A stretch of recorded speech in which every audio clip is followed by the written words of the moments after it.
Alright, good morning. First night's camp broke. Breakfast has been had and it's time to go. It didn't get down in the 20s last night. No, I'm not complaining. But I kind of prepared for the 20s and I had my big heavy base layer on. Down in that goose down sleeping bag, it's 850 feel. Or in the middle of the night I was sweating. I had to make some arrangements. Anyway, it's not too bad this morning. It's a clear day. No clouds today. Sun's up. That's going to make it a nice day. Yesterday was heavy, overcast all day long. And this section, hopefully we won't be treading through 6-inch deep water the whole day. But we'll find out.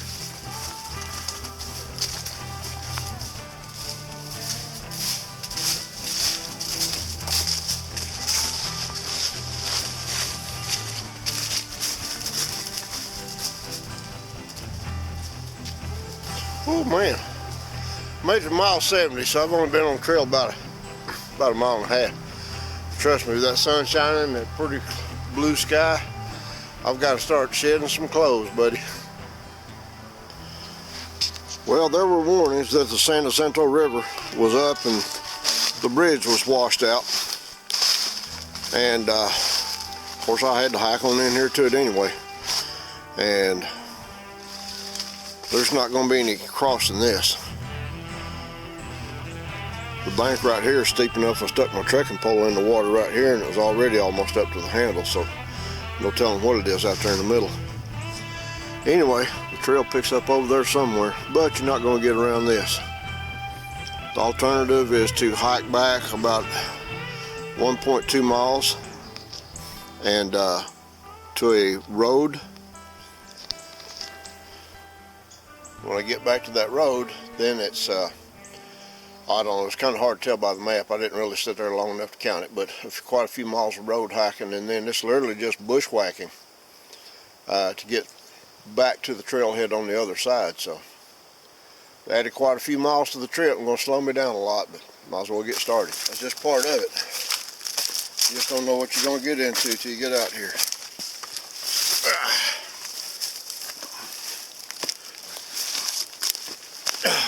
Alright. Anyway, I'm hoping to get over and start doing that bushwhacking on the other side. It'll dry up a little bit. I doubt that's going to happen. At least I have got wool socks on that. Even though my feet are soaked, that wool's still keeping my feet pretty warm, so could be worse. Man, I just can't imagine how much rain there was out here for the forest to still be this saturated. Like I said, even getting off trail in these flat spots, you're still just walking through this. Basically the same thing. You just might have a little cushion from the weeds or something. Anyway, just keep on going, do the best we can.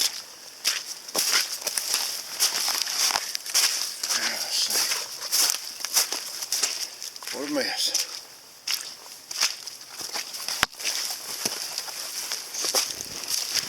Alright, y'all. You see, here was the east fork of the San Jacinto River.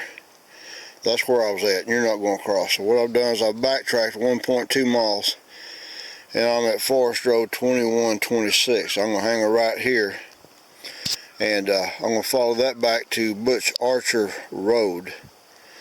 Hang a right there, going kind of northeast direction. You see, when you get up here to this corner, you're back at the corner of the forest land, Forest Service or National Forest. You can turn there and just kind of bushwhack through. And this, I'm assuming, is probably like some kind of an old logging road. We can find that. That'll take us back here to the trail just short of mile 73. I don't know how far we've got to go before we get back to a paved road. I don't think it's going to be too much of a hike to get to the paved road. I hate the paved road, man. It's just hard on your knees and your ankles. Well, I'm on a bridge for another little fork of the San Jacinto, and you can see they just had so much rain. It's just, man, everything's just inundated with water. And here's my main concern. Looking at the topographical map of where I would have to bushwhack in, there's not very many contour lines. They're very few and far between. When you see contour lines that are few and far between on a topographical map, that means it's pretty flat. And with as much rain as they've had, everything that's been flat has been saturated with up to 4 to 6 inches of water in a wide area. No going around it. So the only way to know is just go out there and try it. If not, then it'll be back out to the road again, and quite a far walk on the road. All right, let me share with y'all what I decided. As I was walking up that road, I kept thinking about how flat that looked on the topographical map. And as flooded as everything is down here, I pretty well convinced myself that everything in that section west of or east of San Jacinto River is going to be all underwater too. Plus there was a pretty good sized creek it showed on the topographical map, and I don't even know that that's passable. So what I did was I just stayed out here and followed the paved road, and I came out on this little section of highway. And I get up here, I think it's 2025, turns back south, headed towards Cleveland. If I take that, then I've got, looking at the map, maybe a 2-mile hike or so where I can intersect the trail again. So, wow, I stopped a minute to go have some lunch, finally got some dry socks on, that feels good. But anyway, you never know if you make the right decision or not, but I'm not going to regret it. If any of you are out here hiking on this section at the end of the Magnolia section, you might want to remember this little town of Cold Spring. There's a little Italian restaurant right there.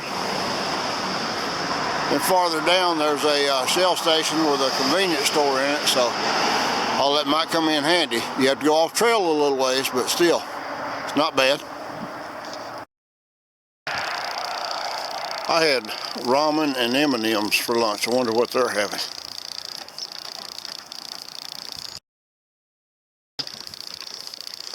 All right, I'm coming up on the Double Lake Recreation Area. And this was built by the Civilian Conservation Corps. I've never been in here, but I do know that the Lone Star Hiking Trail intersects this at the southernmost end. So I could just go through here and check this out and go to the southern end of it and get back on the trail instead of just doing the road hike. Pull out a map and I'll check it out and see.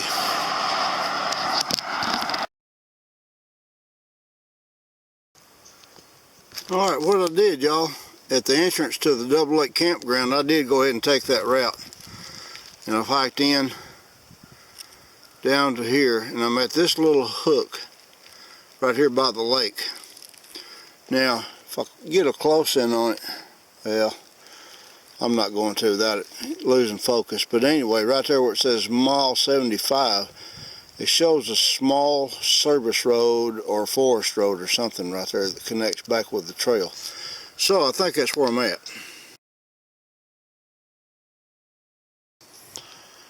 I found the trailhead that heads back into the trail. But before I go back in, I just wanted to take a little shot. Straight ahead, you can't see it from here, but there's some lodges up in there. I assume that maybe it's original from the CCC. And I'm not even sure why they call it Double Lake. There must be maybe another one that ties into it. I don't know. Anyway, it looks like a cool place to come check out with Michelle, just because of the connection to the CCC. Alright y'all, I'm back on the trail again finally at mile 75 as far as trail miles.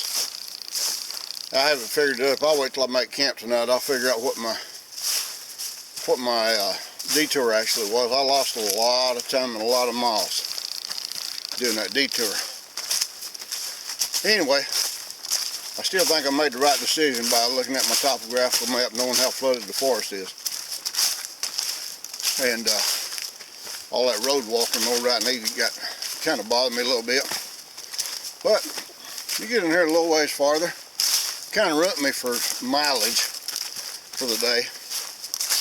But we'll get up here and see what happens.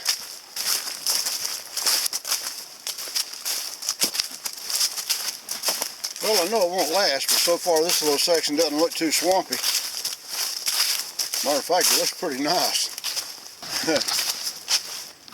Well, I hope I ain't eating my words here.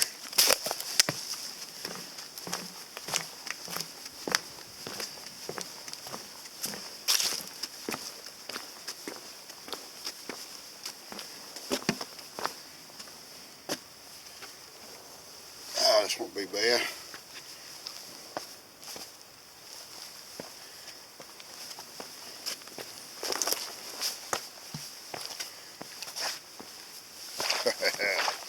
Yeah, buddy.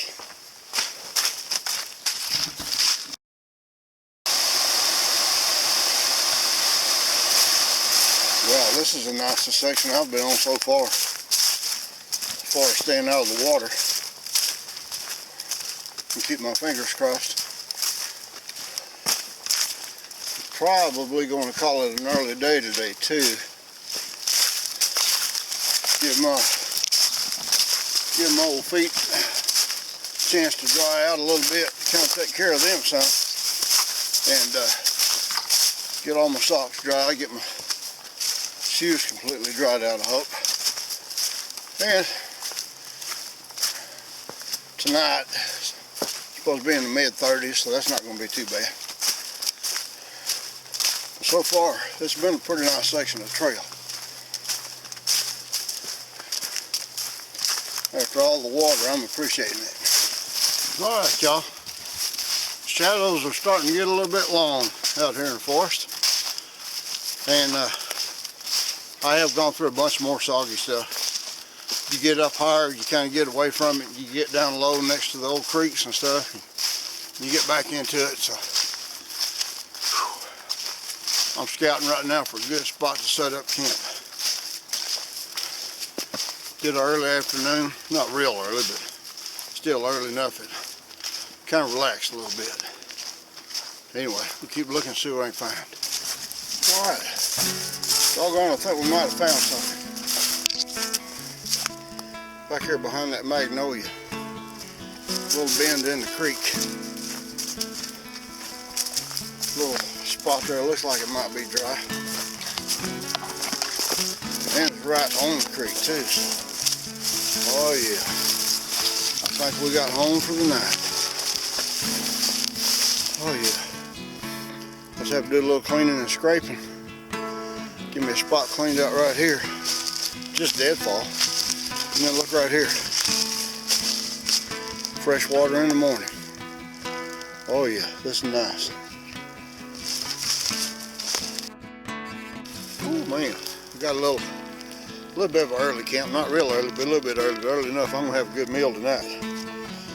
This is one of my little backpacking meals I made back in August, last August. And got sweet and spicy tuna. This side I got 2-inch visually wrapped instant potato. I hate instant potatoes, but man, the Idahoan baby reds, you can't even tell it. Man, these are great. And then I've got wild mushroom and herb couscous. You know what couscous is? I thought that was one of those things like pate. Come over and we'll have some pate along with your caviar. But it's just, all it is just miniature pasta. And you can rehydrate this in cold or hot water. So I throw in a little soup mix with it. Man, I got a good meal here.